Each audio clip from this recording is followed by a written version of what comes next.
When we look at the NFL draft, the combine ended over the weekend. And I want to know from you if Justin Fields is better than any of the players at the top of the board for the first pick in the draft. Because I think when we look at leverage and what Ryan Poles has in front of him, I think a part of the conversation is knowing what teams need to move up to make a move, but also what are they moving up for? And I think that's an important place to start. When we look at Justin Fields and we compare him to a Bryce Young, to a Will Levis, to CJ Stroud, or an Anthony Richardson, how does Justin Fields compare to these guys that we just saw at the combine over the weekend? I think it's easy to say right now with 2 years of experience in the league that Justin Fields would be the most advanced out of all these prospects that you've got coming into the league right now. I think the focus then goes back to who do I think is the best quarterback coming out in the draft coming up. And I think ultimately the way it ends, not the way they're going to get drafted, right, but ultimately in the way things are going to end, I think C.J. Stroud's your best quarterback. Anthony Richardson's your second best quarterback. Your third best quarterback is Will Levis. And Bryce Young will be your fourth best quarterback that comes out of this draft. Now, that's a headline-grabbing statement. Right. And I know that you're not saying it to cause a reaction. No, I'm not. You were breaking down the film earlier today. And so let's talk about Bryce Young. The only thing that Bryce Young participated in at the combine were the measurements. He came in at 5'10", and he was 204 pounds. What are the concerns that you see from Bryce Young to say that at the end of the day, he's going to be last out of the group of four that we see? Being fourth out of four sometimes is not a bad thing. If you came out in the 83 draft and you were fourth out of four, you weren't that bad. Sure. The only guy that had the problem there was Ken O'Brien that had a decent career with the New York Jets, but didn't exactly flourish compared to some of the other quarterbacks that came out in the 83 draft. The only thing you participate in the measurables at the combine weren't very impressive. 5'10" is not impressive. Right. You know, your list of short quarterbacks that have been exceptional in this league, Doug Flutie, Fran Tarkington, Eddie LeBaron. I'll go back to Eddie LeBaron with the Dallas Texans. I mean, short quarterbacks don't necessarily have a long shelf life in this league. Short, not big quarterbacks. Right. Weight-wise. You know, if you want to say Drew Brees was short, okay, I'll give you. If you want to say Drew Brees was successful. Drew Brees was 6'1". Drew Brees. That's 3 inches. Those Russell 3 inches. Wilson. It's like, is there a difference between 6'1" and 6'4"? Yeah, there absolutely is. You bet your is. sweet aching Panachkis there's a difference. 100%. Right. So a little bit light. So that would be my area of concern. It would be such a gigantic area of concern for me that I wouldn't be able to take him with the first pick. I would wait a while. And if he slid down the charts, then I'd say, okay, let me give him a try. So when you look I'm not going to say he's going to be a failure. I'm just saying of the four quarterbacks, that's the way I look at it. Right. And when I watched Bryce Young last year at Alabama, he was the best quarterback on the field in college football. So when you and I know that Caleb Williams won the Heisman, but Bryce Young was a better quarterback. Caleb Williams was running. He was doing all kinds of things. The thing that I saw that was so impressive of Young at Alabama was his ability to stand in the pocket and pass down the football field. Now, we can look at the weapons and the protection that he has at Alabama and compare that to other situations or what he'll see in the pros. But when you watch Bryce Young on tape, what do you see that tells you that maybe this is not going to be as elite as it appears? So of the arm strength of the quarterbacks, his arm strength would rank as the fourth of the four quarterbacks. Okay. He would. Yeah. He doesn't have the arm strength these guys do. Well, you know, he gets credit on the intangibles, maybe the ability to read defenses a little bit better now coming out. But can he read the defenses the way Patrick Mahomes was when he was coming out? Nobody read the defense the way Mahomes did because Mahomes did it naturally. Right. Mahomes didn't even know what the hell he was looking at, but Mahomes could see it all.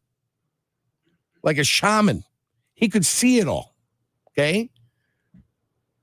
And then it got explained to him. Right. Okay? The size problem that you're going to have with Bryce Young is a legitimate and it's a real problem as you move forward. A lot of people have talked about that. Now, I don't need a lot of people to talk about it. I just know that it is a legitimate problem. Okay? As far as his ability to get the ball out to where it needed to get to, he was good. He was nifty in the pocket. He ran when he had to. Okay? It's fine. As I look at the other guys, Will Levis is nifty in the pocket. Will Levis has got a quick release. Anthony Richardson's got a longer release. You know, it takes him a little bit more time for the windup and the throw, like a Randall Cunningham-like quarterback Randall had that big windup and eventually got rid of the ball. But Randall was a very good quarterback. Sure, he was. Nobody would ever cry about Randall Cunningham. No. You told me I can get Randall Cunningham in his prime as my quarterback. I'd sign up for that and say absolutely yes. I would say the thing with Anthony Richardson, and if you come off of the weekend, all of the hype was about Richardson and his athleticism, the measurables that we saw from the quarterback from Florida. I would say you're right on that. Randall Cunningham is like that. That's a good way of it working out, but isn't Jamarcus Russell the other side of that, where Russell had the big arm and some of the measurables, they'd say, oh, that's a quarterback that could be in the pocket, who could withstand the beating of an NFL game.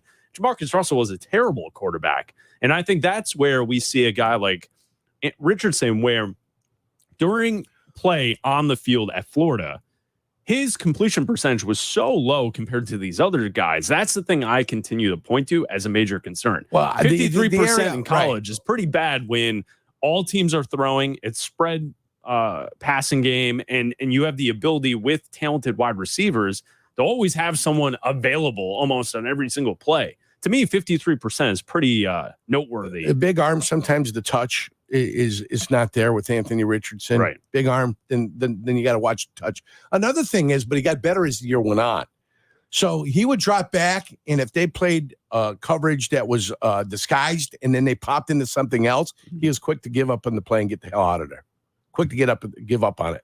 As time went on, as the season went on, he got a little bit better at it, where he could sit in the pocket, say, okay, it's not what I thought it was. Now let me go find a receiver that's open. And he did that better as the year went on. So you saw a kid that was learning as time was going on.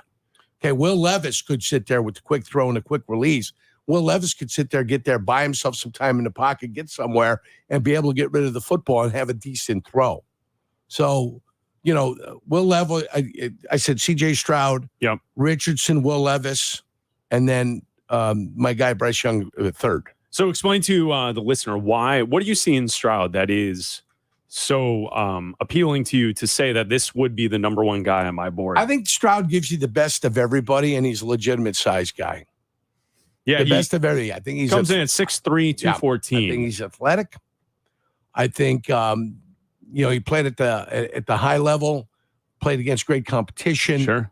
Can read defenses, is nifty in the pocket, can slip and slide, find areas, and is athletic enough to make something out of nothing. Right? And of those guys that can make something out of nothing, I think he's the better of the quarterbacks. And I think he's got not the elite arm strength that the other two guys have, but he's got zip on his ball, and he can definitely fire the football. Stable. He seems stable. Yes. And I feel like in this, moment, people are always looking for the overhype, or they're looking for the next great player, the next Mahomes.